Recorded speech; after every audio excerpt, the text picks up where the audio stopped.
I'm Dr. Archana Kujur from Department of Geography, CUK, and will be.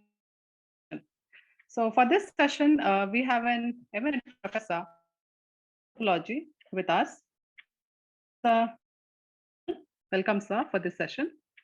To give a brief introduction, Professor Chella Perumal is a professor of anthropology. He was a Fulbright visiting scholar at Appalachian State University. Pondicherry honored him with the title of Kalamai, enormous contribution to the folk art research. He has contributed several research papers on ethnopoetics, village studies, anthropology of religion, folk medicine, etc. His areas of interest are indigenous knowledge system, social stratification, and literary anthropology. Along with him, today's discussant is Dr. Riley Rocky Ziapao. Welcome, sir. To give a brief introduction, Riley Rocky Ziapao is an assistant professor of sociology at IIT Bombay. He was a 2017-18 Raghunath Family Postdoctoral Fellow to Harvard University, Cambridge. His research interests include social anthropology of infrastructure, sociology of development, indigenous tribal studies, and Northeast Indian studies. Ziapao work has been published in the Journal of South Asia Development, Asian Ethnicity, Strategic Analysis, Economic and Political Weekly, and in multiple edited book chapters. He is also the author of Infrastructure in Injustice, State and Politics in Manipur and Northeast. So in this session, we are going to listen to Professor Chella Perumal, and he is going to talk on indigenous ecological knowledge issues and challenges. So all the participants who have joined us from YouTube, you can type in your comment section some questions which we could address later in this session. So now I would request Professor Chella Perumal to deliver his lecture. Good afternoon to you all. I'm very happy to be here in this afternoon. My dear Professor Rajesh Shri, head of the Department of Folkloristics and Tribal Studies of Central University of Karnataka. Dear Dr. Archana Kujur, Dr. Rajshekaran, and Dr. Longshibini, who is the coordinator of this very important conference, in this international conference on indigenous knowledge and climate change, issues, challenges, and coping mechanism, is highly timely event. From the morning, I heard that good deliberations have been made, and really I'm very happy to be here with you to share some of my viewpoints on this theme. I hope today, tomorrow, there are other good papers are going to be discussed here. As one of the keynote speakers, I will touch upon some of the issues very pertinent to the theme of this conference. I have a PowerPoint. Let me try to share. Then I will continue to talk, please.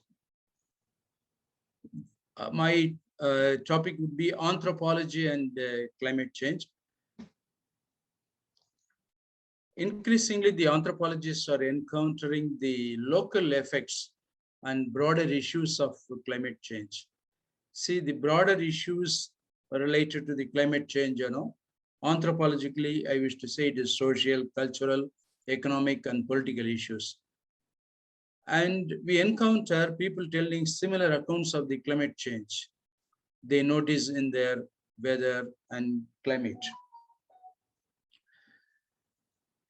What exactly is the climate change?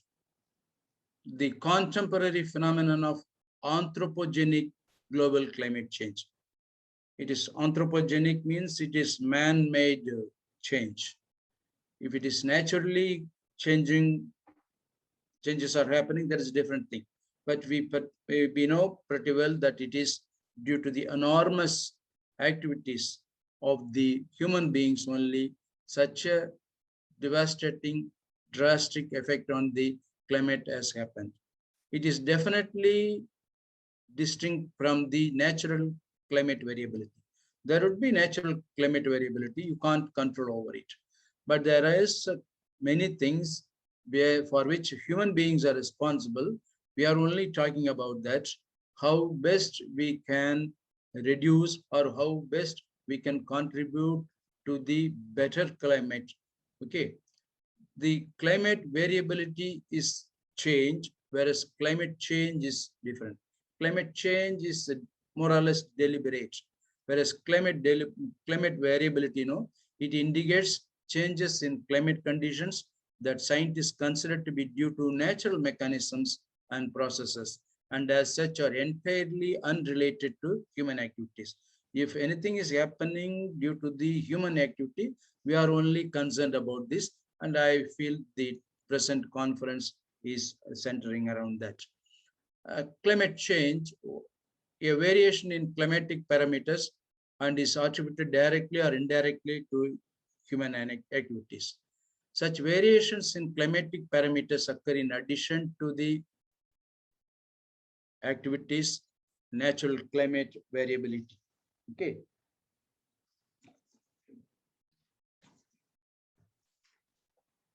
Then there is also difference between climate change or global warming. That also you have to understand. Often these two terms are used interchangeably. It is the global warming is enhanced the greenhouse effect. It is due to that. And the trend in the increase of mean global surface temperature. Confused understanding of the above two terms is to be clarified. I hope at least this conference pay a little bit of attention of this global warming and climate change. First, I was talking about the climate variability, climate change. Climate variability is natural, whereas climate change is artificial. Then also there is a difference between climate change and the global warming. Climate change can also result in the cooling as well as the warming of the Earth's near surface atmosphere. So change can be either hot or cold, but warming, warm is really, it is only heat. We are talking about the heat.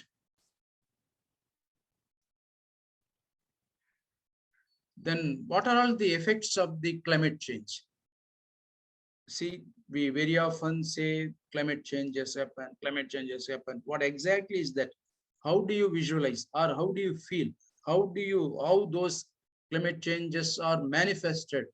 That is also to be understood. Nowadays, you see, sea ice thinning and disappearing.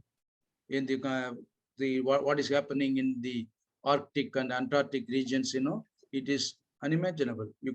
What is going to happen, we do not know.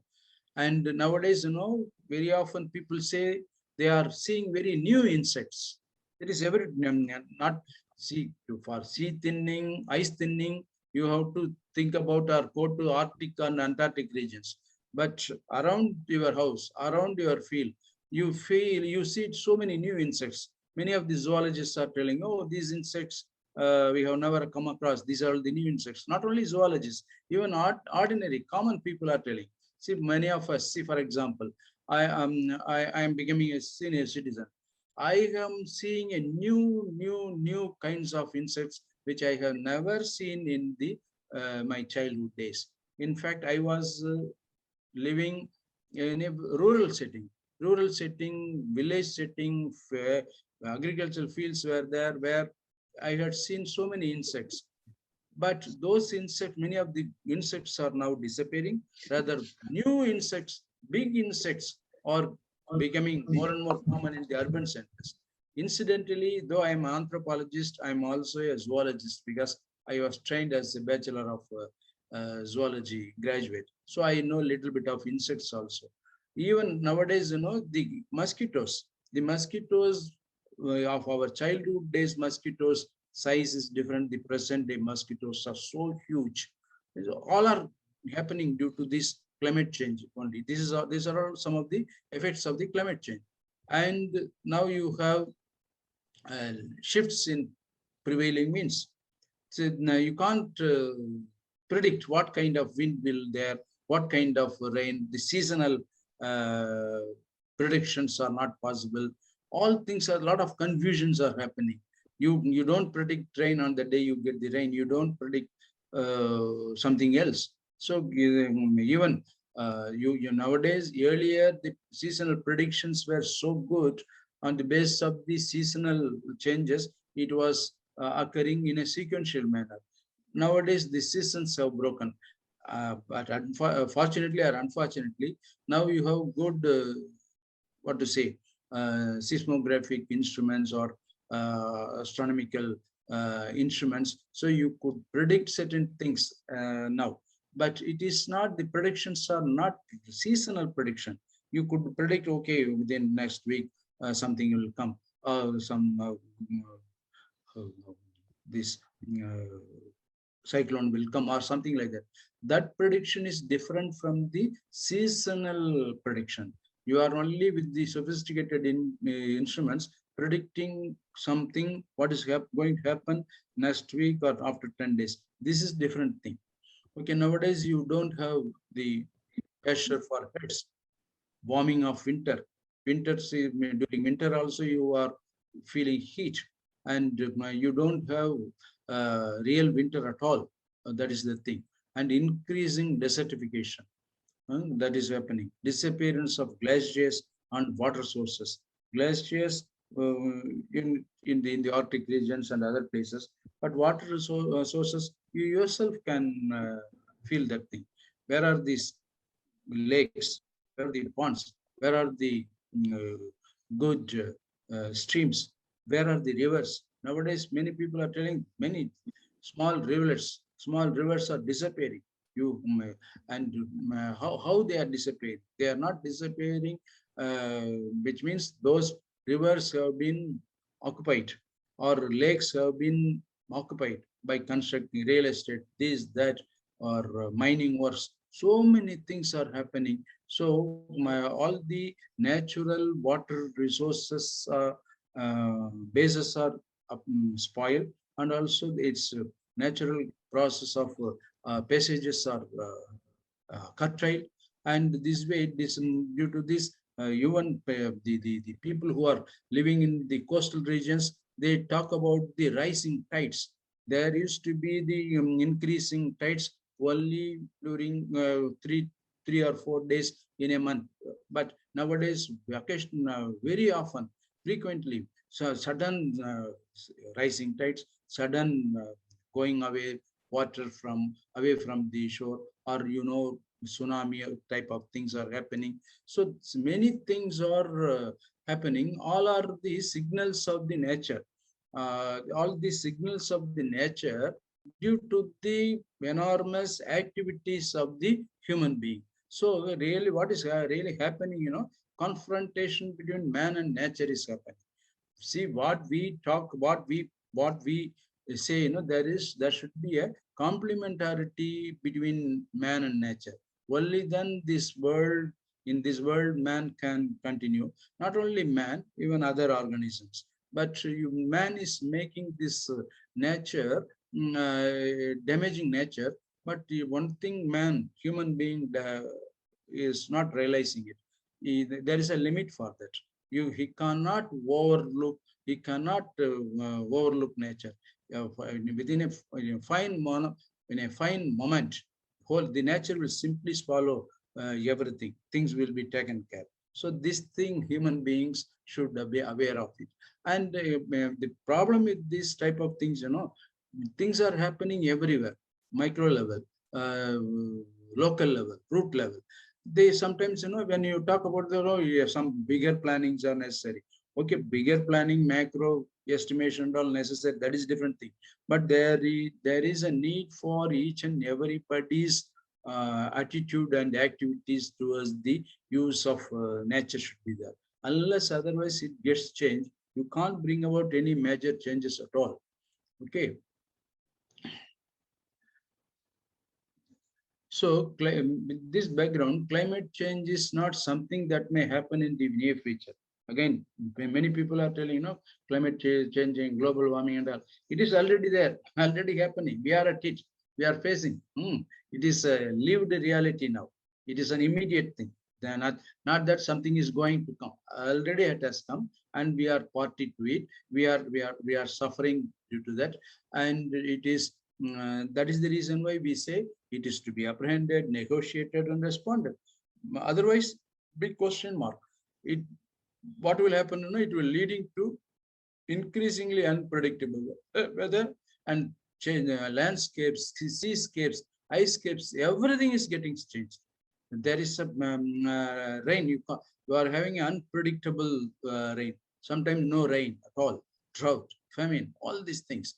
So these three scapes are totally changing nowadays: landscapes, seascapes, and icescapes. See, landscape, you are directly involved in the human beings are directly involved in the change of landscapes. So the immediate effect is it affects the seascapes, and indirectly then the final thing is icescapes.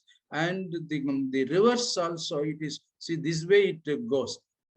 Do spoil landscapes, it leads to spoiling of seascapes, and it will lead to icescapes. Okay, this is a man-made thing. But what nature says, nature is doing reverse. First it changes icescapes, then seascapes and landscapes. Once it comes to landscapes, man can't escape. Remember this formula. One is this way, another one is this way. It is mutual. Landscape to seascapes to icescape. Spoiling, I mean the spoiling. Use first to spoil, man spoil land, then it leads to the spoiling sea, then it leads to the spoiling ice, the Arctic. Then nature takes the reversal. First, it gives you warning. You symbolically tells, hey, you have spoiled. So first it changes, ice gets melted. Then you have it reflects in the sea. Then it reflects in the land. Once it has started coming in this, then there is no escape. Remember, already ice caps started. See, human beings cycle over. Landscape to change of landscape to seascapes to icescape over. Now nature has started. It has started. It is going to start come in seascape full way. And then once it has come to the landscape, man can't escape. Remember that. We have to remember that. Okay. So, there is a global discourse on climate change. One is two things. One is adaptive capacity, and another one is resilience. Both are crucial for the sustainability of local livelihoods and resource utilization.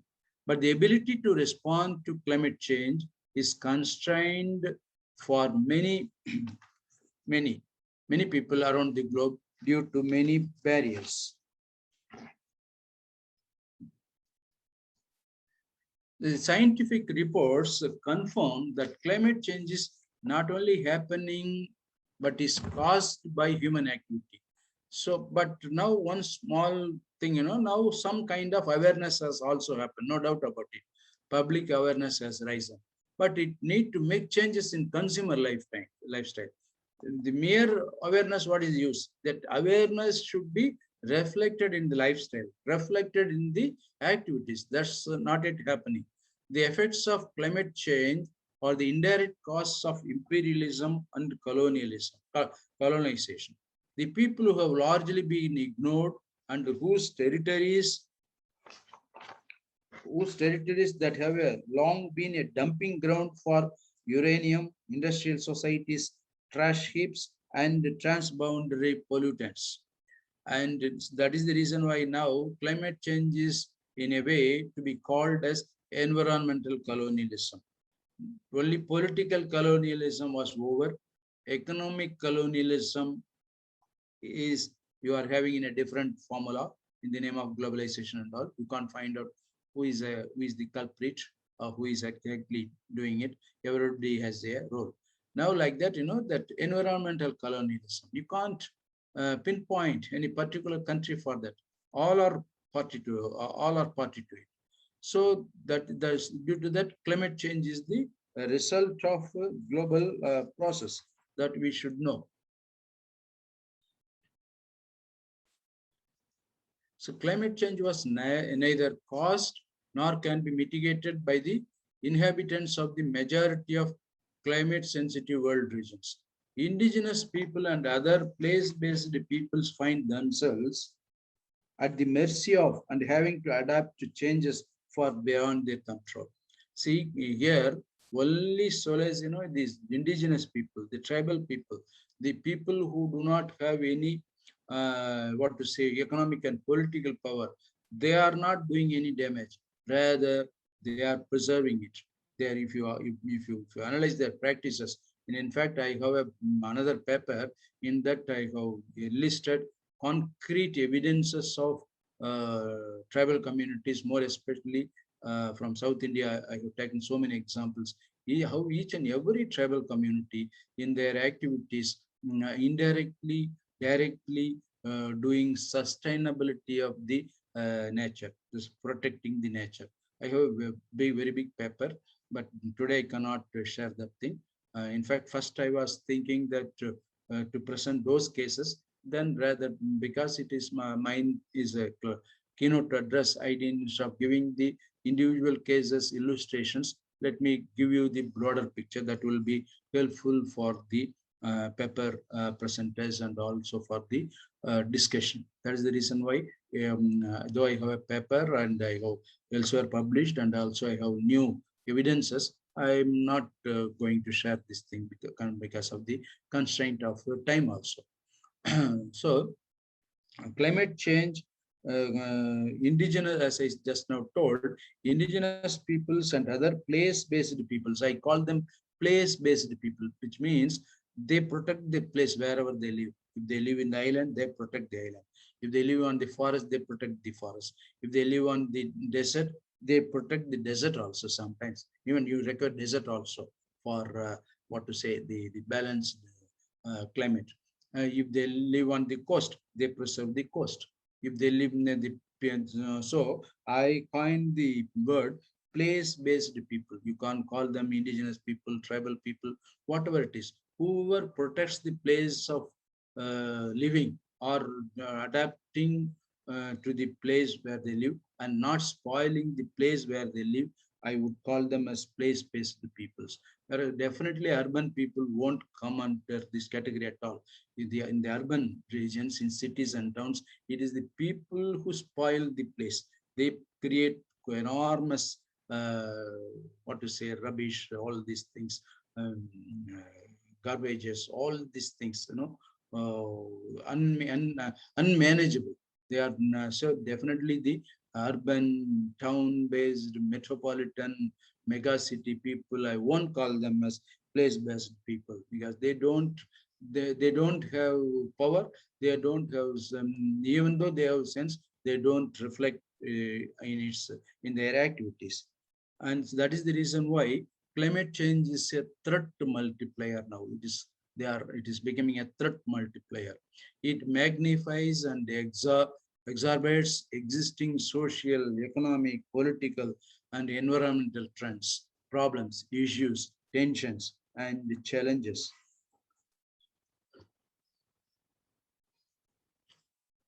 So there are also the dimensions, national and international security dimensions of climate change. Those things also we have to think about it or talk about it. There are humanitarian aspects, political and security risks are there due to this conflict over resources. See, nowadays it's very common conflict you find, not only interstate conflicts of the or interstate or international intercountry conflicts within the country also. You will see, for example, not that only India or Bangladesh or India or Pakistan have the problem of water sources of the river, but within India, there is a dispute between Tamil Nadu and Karnataka, between Andhra Pradesh and Maharashtra, between Bangladesh and the neighboring states. between Kerala and Karnataka. All these things, it is becoming more and more tension oriented. Work not only it is the states within the states, even if you go in within the state also, even people from one district to the other, they don't want to share the water with the remaining other state. See that nowadays you don't have the concept of riparian state. See, for example, if there is any water source, water is flowing, you should give the importance for the end state, instead of stopping the water at the passage or in the starting period itself. Then you are doing havoc to the climate. You are doing damage to the nature. But because of the political, so many cheap politics, things are happening. And what is happening, now, due to that, once a fertile Kaveri Delta in South India, Tamil Nadu, now it is changing its face. Once that Kaveri Delta, Tanjavur Kaveri Delta region, where it used to get water from Kaveri, was feeding whole South India. But now it is becoming like a desert. You are because they are not getting the water. They are supposed to get water from Karnataka, but now in the name of producing electricity or whatever it is, each states want to own its river on its own. In fact, the water resource and other things should be made common. It should not be under the custody of a single state. Rather, it should be under the custody of both the states. You see, like okay, land you own, water and the air. You should not claim as if you are owning it. Thank God you are not controlling the air, but you are controlling water by means of the new scientific devices, which is detrimental for the humanity. Many people see it as a very narrower manner. They think as if they are utilizing it. They are not only not giving to the other people, not like that. And they are doing damage to the whole humanity. That they should understand. And a lot of border disputes due to this water resources, tensions over energy supply, migration, political radicalization, structured violence, tension between different ethnic and religious groups, all are happening. They are using politics out of it. Instead of resolving, instead of making awareness, the vested interest groups are making use of this tension. Ultimately, it will lead to the damage to the humanity. And let me also, as an anthropologist, I want to give some of the implications of cultural implications of climate change. Climate change is ultimately about culture. If there is no climate, what is ultimately it will lead to the some damage to the culture. It is having impact on culture, ways of life, spirituality, and in other areas that are not obvious. So you sometimes it is not obvious. It will not be manifested immediately, but you would realize, you would feel little later. Human environment relations lose place nowadays. Climate change brings different kinds of risks and opportunities, threatens cultural survival. If there is no good climate, if there is no reasonable climate, now there is no culture survival. There will be it will threaten to the very existence of the culture. It undermines the indigenous human rights that many people forget about it. See, each and every human being has every right to live, every right to consume water, every right to breathe air, every right to live on the earth. So that is, which means if anything is divided or anything is denied, these things, it amounts to the violation of human rights. So it should be viewed from a broader perspective. The consequences of ecosystem changes have implications for the use, protection, and management of wildlife, fisheries, and forests, affecting the customary uses of culturally and economically important species and resources. And then also, then some of the other effects of climate change, let us see. Communities and populations' capacity to adapt and exercise their resilience in the face of unprecedented change. Relocations of human, animal, and plant populations to adjust and change and to cope with its implications. See, if something is done to change the climate, it will affect in the other areas. These are all some of the things. Relocations entail a loss of intimate human environment relationship. If there is no intimate human environmental relationship, then ultimately the human beings will tend to spoil the environment. If there is an intimate human environment relationship, sentimental, intimate, cultural, then there is every possibility of protecting the environment so as to protect the humanity for the future. Result in loss of mythological symbols. Once you see, for example, if you are uprooting some people in the name of mega projects, this and that, the people, not just you are uprooting them, not just telling them to vacate the place, but there are so many other damages we are doing. So for example, this uprooting and all will result in loss of mythological symbols, meteorological orientations, and even the very totem and mainstay plants and animals that ground a culture. I can give so many examples for that. Though I have given in the PowerPoint, I have mentioned the one community, Irula, but I have hundreds of communities examples, how they are intimately intertwined, linked with the places wherever they live. That is the reason why some time ago I was telling these communities are place-based communities. These place-based communities do not make any harm to environment or climate or the nature. Only these so-called not place-based communities, I mean the urban people, though they do not have any sentimental attachment and they do not make any sustainable activity or subsistence activity by using that land. Rather, they do something else. Okay, so there is a I bring in two concepts: place-based communities versus non-place-based communities. All should be there. Then let us talk about certain greenhouse emissions. Despite having contributed the least to greenhouse gas emissions, the indigenous people are the ones most at risk from its consequences. The situation of all along I was telling you, it is the indigenous people, they don't damage to the environment or climate. But it is unfortunate that they are facing a lot of damage, though they are innocent, though they are contributing to the sustenance of the climate. Unfortunately, due to the other forces, other dominant forces around them, make them vulnerable, make them not just vulnerable, they're making their life at risk.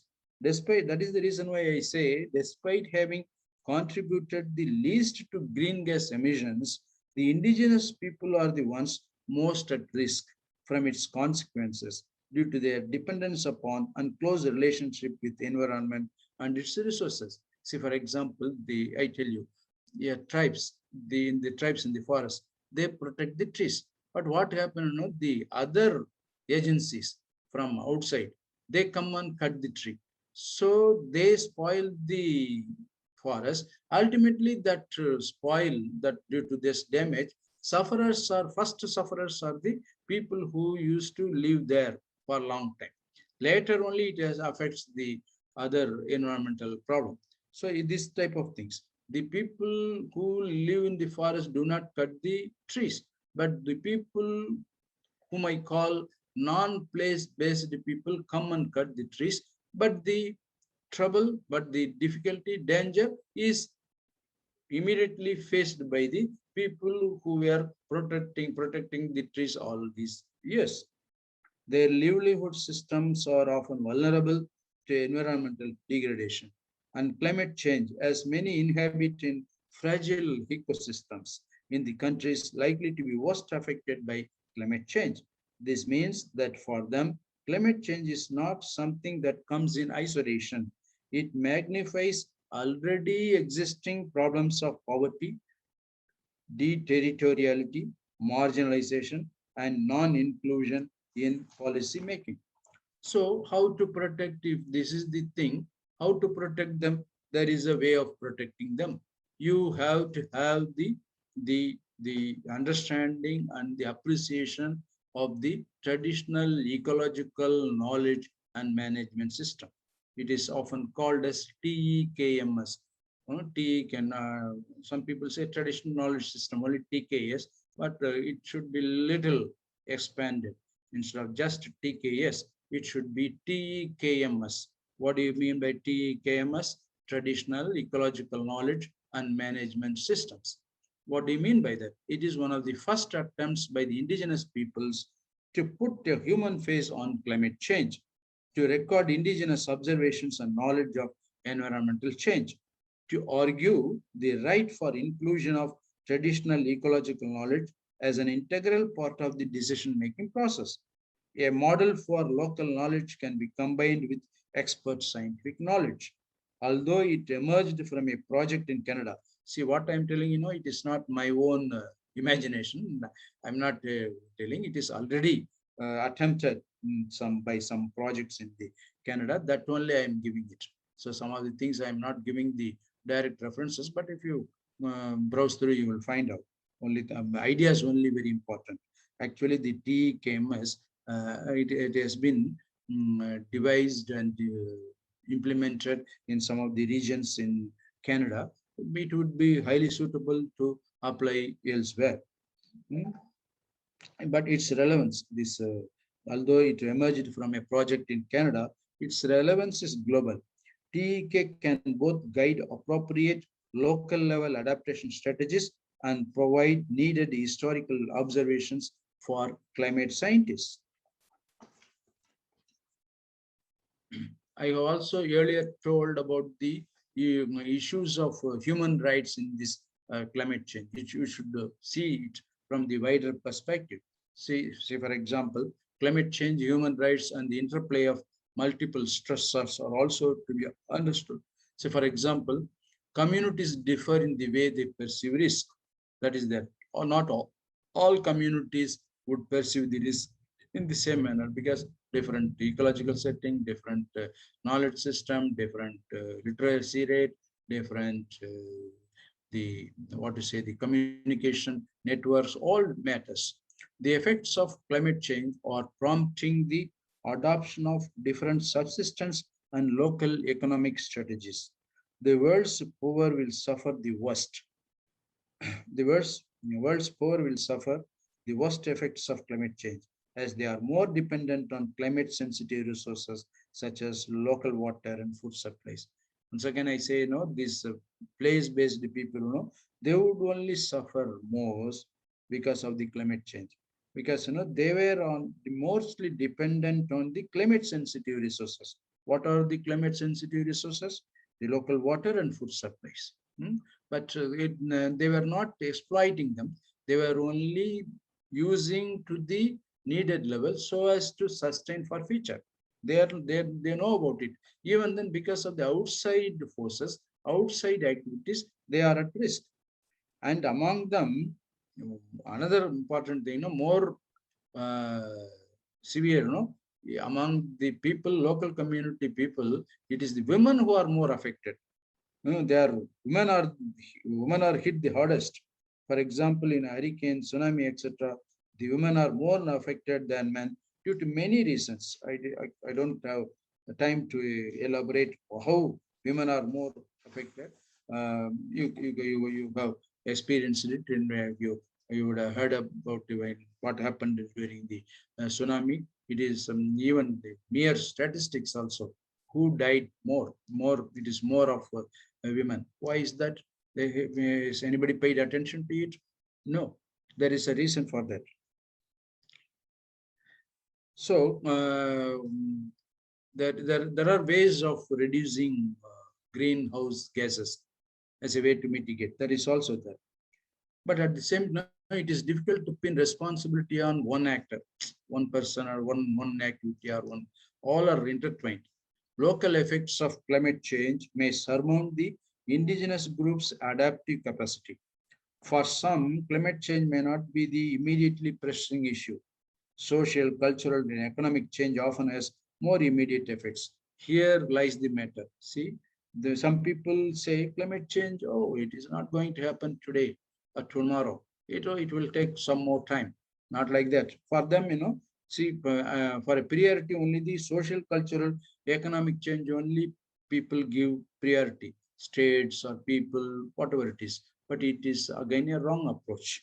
For some, climate change may not be the immediately pressing issue. Social, cultural, and economic change often has more immediate effects, but there should be a change of attitude. Anthropology can teach teach out. It is not tease out in the PowerPoint. There is spelling mistake.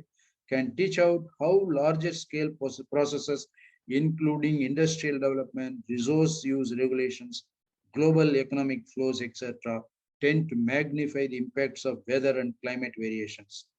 If you take the studies on fishing community, all I say you would appreciate. It is there. Now, what all the points I say, that is nothing is innovation. All collated from the various studies, various reports, various researchers only. We have come to these kinds of summary. Then how to move towards a carbon-free, sustainable society? That is, we cannot only talk about the problems. Some kind of solutions also we should think about it. So climate change in the new millennium. So we have to have the analysis of social memory. Clarifies how communities curated and transmitted past environmental states and responded to them and thereby informed the present. So nothing wrong to go back, document what was the past condition, how they have managed. Some people say, well, if you say this thing, no, why you are going backward? You are not forward. You are not scientific. Sometimes, very often, sometimes people, anthropologists is to be blamed for if they say we have to think about the culture, what happened earlier, we should think about it. But it is, you have to get lessons from them because all along they have managed, they have faced, they have challenged, they have come to some level. So nothing wrong in getting the lessons from the past. Okay, you go forward, do good in the future, absolutely no problem. Nothing wrong in going back, revising, documenting, or doing some kinds of ethno-historical researches on certain specific issues. How did they manage? How did they manage water? What was the traditional knowledge systems? All these things, even though some now they must have forgotten due to that, but nothing wrong to document the past. There are two camps within anthropology. One is materially grounded ecological anthropologists. They examine how humans respond and react to meteorological phenomena. So, it's not sharing screen.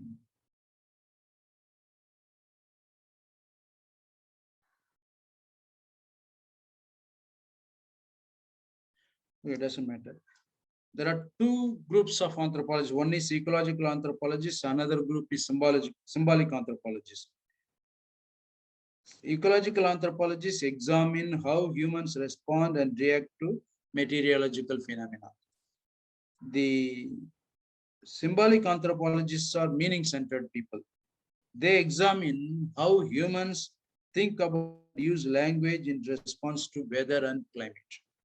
Some argue that societies do not interact directly with their environment, but with the perceptions of the environment. This is very important. Many people argue societies do not interact directly with their environment, but with their perception of the environment. Doesn't matter. If this or that doesn't make much difference. Value of using the anthropological eye and ear. Anthropological eye and ear to understand how societies perceive and act in response to climate perturbations. That is very, very important. It is unfortunately the development people do not get the anthropologists' advice, do not make them in their team. They very easily they say no anthropology, they will take more time. They will not be quick in their analysis and results.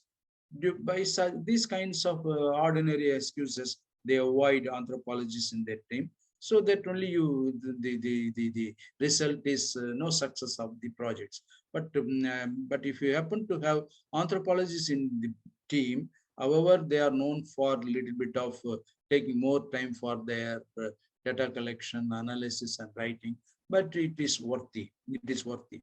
And also, anthropologists are also nowadays adapting to the new fast track situation. Now, So I think now we'll move a little ahead. Yeah.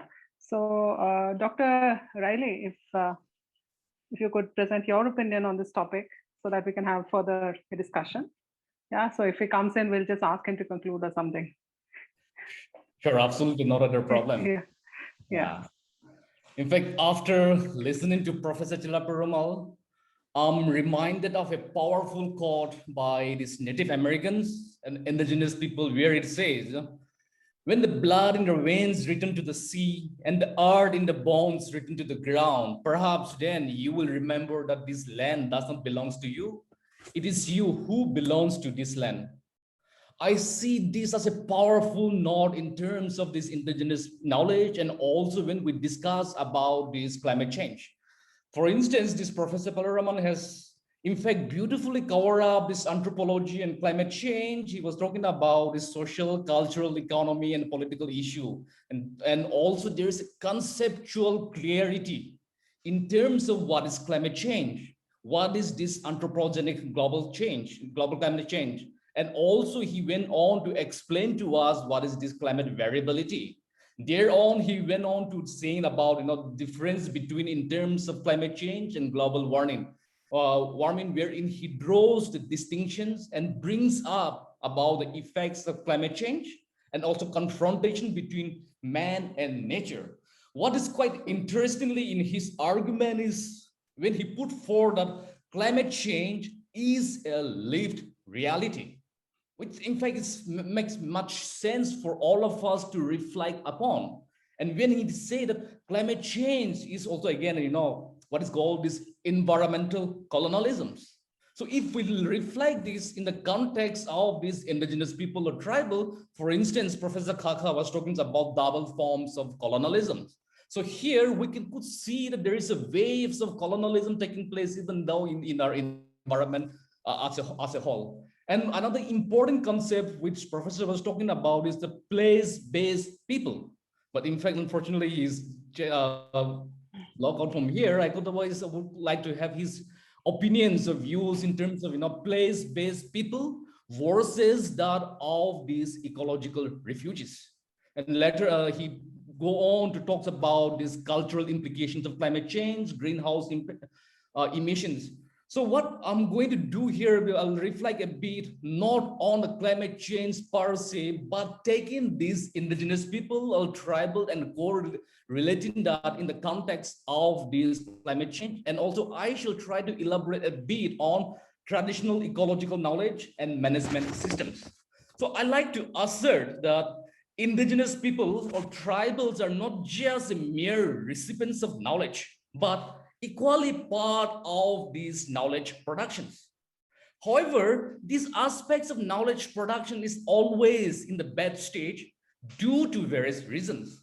So broadly, one can map out these three perspectives on knowledge productions. The perspective from above, stemming from the long venerable traditions of the Westerns and Brahminical worldviews. And two, the perspective from below, echo from these subaltern studies. And the emerging perspective, the third one is the emerging perspective from this tribal intellectual collective India, what came to be called as this perspective from within. So I locate my position within this perspective. And the fundamental questions of ecology, climate change, and indigenous people lied on the concepts of land. On land and indigenous people, Bodhi and Zippao, in fact, posit that lands, often being the foundational base, is conceived as being alive, not just a materiality or an asset, nor a commodity. The language, culture, traditions, ecology manifesting from lands are dynamic and alive. Territory, which is generally holistic, constitutes hills, rivers, natural and mineral resources, air, water, and people who firstly inhabit it. So each of these processes is conceived fundamentally of subline living entities, all alive, dynamic, and changing. So tribal, for that matter, have an intrinsic symbiotic connections between their identities, land, and territory. So if we look at about the socio-political economic issues, plug-in tribes or indigenous people in India are in fact too complex for the existing dominant social theory to adequately address the issues of situating as well as explaining the reality. So hence, it is also imperative to approach from different perspectives, drawing on the experience from the indigenous studies across the globe. So for instance, indigenous people in South America assert concepts such as perspectivism and decolonial thinking. In North America, the focus is on decolonial method. Well, indigenous scholar from South Africa engages with decolonizations and indigenization process. Say the Maoris of New Zealand, especially the writings of this Linda Tohiwa Smith, posit decolonizing methodology as the way forward.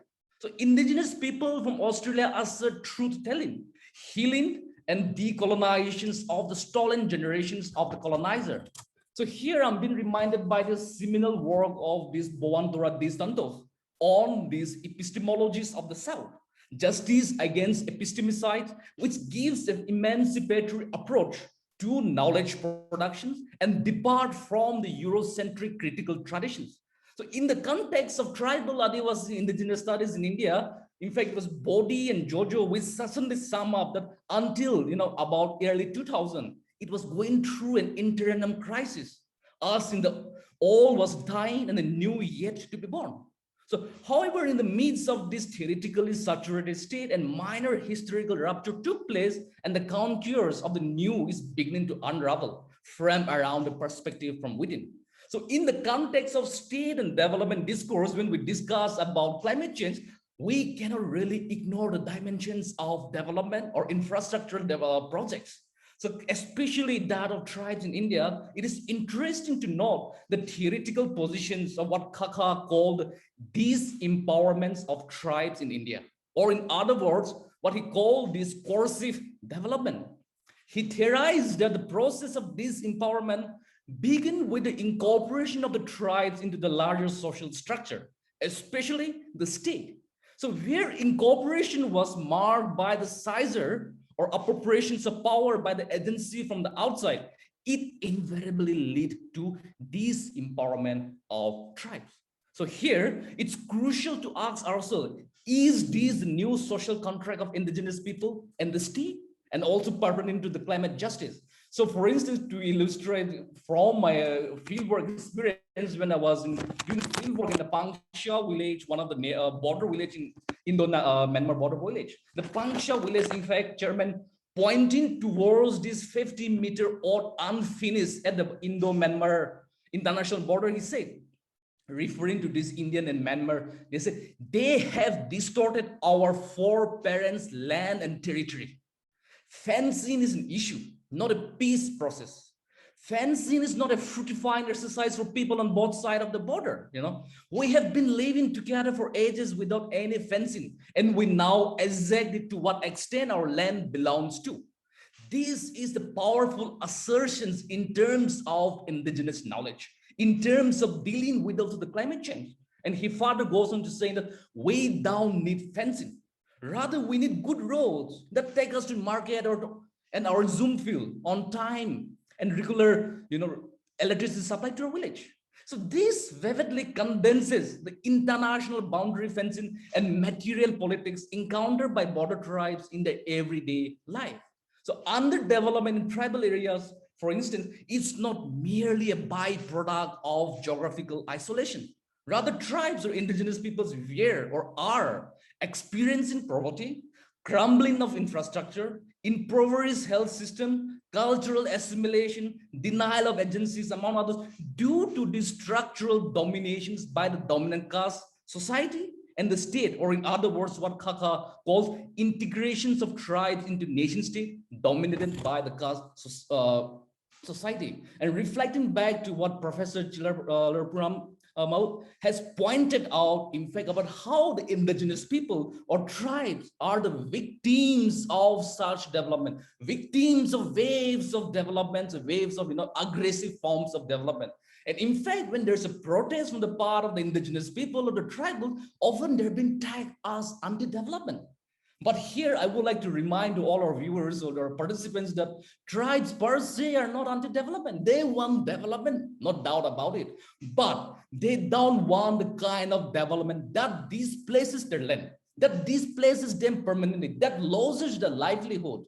And this trend, which began during the British rule in India, continued till today in a more pervasive and aggressive form, resulting in large displacement of tribals, loss of livelihood, forests, ancestral land, resources, and among others.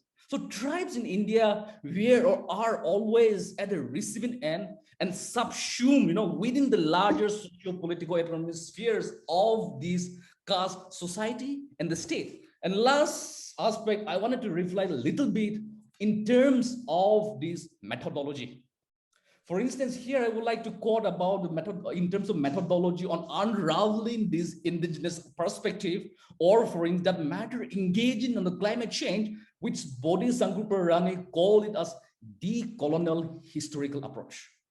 So what does this entail, this decolonial historical approach, is the perspective and the intent of a researcher, which Professor, our keynote addresses very well spoken about that. And here the aspects of how one sees a reality is crucial for approach to such research things. So in his case, the perspective is framed around a concept called decoloniality.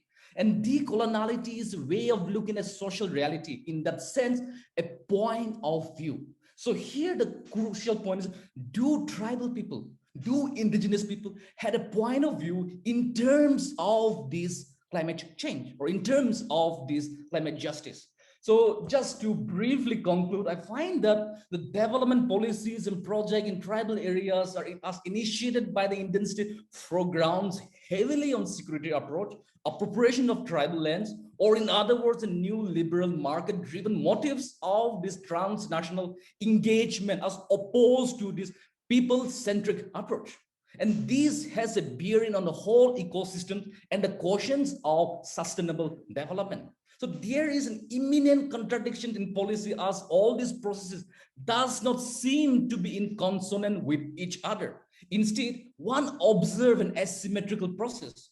Hence, addressing the historical injustice matter to tribe, deepening of democracy, equal partnerships in development, or what I call this public community partnership, as opposed to this public-private partnerships in conservation, may be one way for what to address the persistent issue of ecology, climate change, and development. Thank you so much. Thank you, Dr. Riley. That was very pertinent what you said, and I agree completely with your opinion. We have Professor, our keynote speaker, back. Hello, sir. Can you hear me? Sir, if you could just wrap up with the summary of your talk. Yeah, Yes, sir. Hi. To wrap up, what I would say, there is a need for climate anthropology. You would have heard about ethnoecology or ecological anthropology. Now it should be little more focused, as our Professor Riley Zipaon nicely pointed out, whether these indigenous communities are aware of what is happening in this climate change and other things.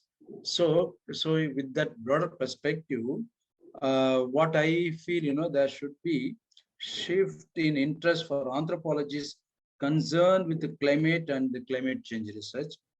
The earlier interest focused on local weather, seasonal variations, extreme events, and local cosmologies. But now the current discussion should go about the climate and weather. It is also, they have to differ now. You can't go on do the earlier kinds of anthropological work so as to make awareness for the stakeholders and also to the human population in general, as the anthropology as the study of human beings. Is a human discipline.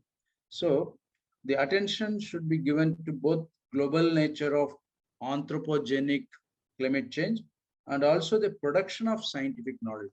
There should be some kind of give and take or understanding instead of blaming one with the other. There should be a change of approach needed. And also several recent anthropological monographs now provide insights to our present climate change crisis. That is interesting symbol. Also, archaeological anthropologists now give an in-depth understanding of how different terminal Pleistocene through late Holocene communities were impacted by and respond to historical climate change. So there should be a knowledge of climate change, not only present in historical ties, but a lack of clear understanding of its scale and its magnitude, as well as its frequency also is there. Not certain of the causes of particular paleoclimatic events. So, so this is what I conclude. There is not much to say. Enough I have told, and also very nicely, critically summarized. Also very good moderation discussion was done by Professor Riley Zipowo. I was highly benefited with that also. This type of interesting discourses should be continued away from the four walls of academic centers. Once again, I thank you very much for the opportunity given to me, Central University of Karnataka, and also for the Department of Folklore and Traditional Tribal Studies, especially its HOD, Rashi Madam, and also the coordinator, Longshibin, and other faculty.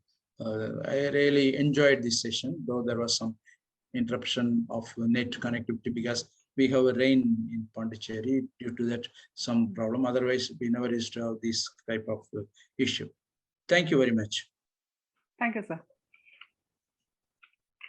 Yes, so it was an energetic session, a lot of insight from Professor. So myself being geographer, so on global warming, climate change, only from the geographical perspective. So it was interesting to say it actually from a different perspective, which as geographer, we don't think much about. And as for the insight by Dr. Rayleigh, I really believe that what you said, and you mean it completely.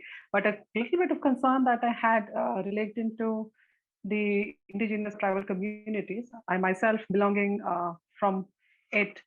So in